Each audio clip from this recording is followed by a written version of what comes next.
There's tons of literature out there, but there's no convincing answer often to people. But let's approach it in different ways. If you're using it as a pure marketing tool, then marketing is often measured in terms of reach.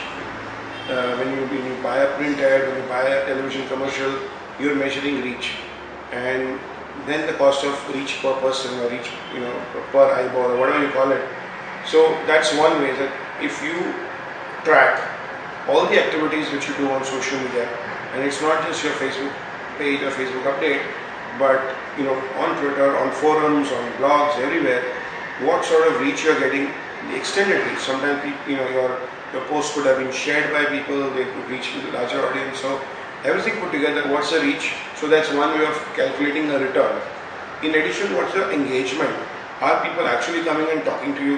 When you're doing a print ad, you may not really, there's no interactivity, so it's just your message out there.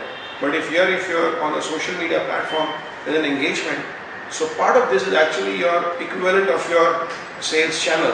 Somebody walks into your showroom and discusses with you, it's the equivalent of that. So identify what's the cost of a walk-in into your showroom.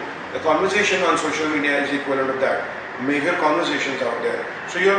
So while there is one element of cost that you're spending on social media, whether it's buying Facebook ads or other Facebook media or any other media, plus the services, content creation, maybe an agency retainer, all that which is paid is your cost.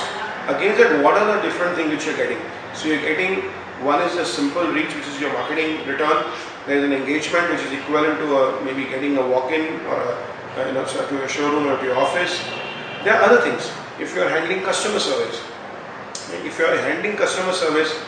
over social media, is it freeing up a lot of your call center time? Is it making sure that the damage to the brand is less? There is no angry customers, there is no irate customers who will go out and keep talking and reduce your market share or impact your market share in the market.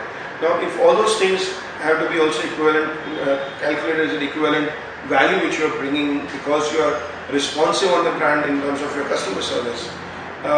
Then if you look at, supposing you went out and created some how-to videos for your brand. Now, if you're a phone company, you say how to do a recharge, how to change settings, XYZ, bunch of things. Now, most of the time, people do not know how to do some of these things simply, and they end up calling you and keep your call center busy. And even after keeping your call center busy, there's a very good chance that on the phone they are not able to explain it well because it's just a verbal conversation. As against that, you have created a whole bunch of simple videos which first of all, free up your call center time, and B, convey the message in a much bigger and better way, and create that much value. Again, put the equivalent return of freeing up call center time as well as creating longer term value for your customers, value build. In this manner, of course, lead generation, you start getting into some conversation around your brand. Some people say, oh, this is nice, how do I get it? You identify, lead them to a form, get them to fill out a form or pick up a phone and call. That's lead generation. Again, it's a different value. In the traditional cycle of traditional business, all of these are independent costs and independent elements of costing and return coming. Here, your one social media budget is actually giving you all of these different returns. You have to convert them into a value and then see total value built versus the cost, and then estimate the ROI.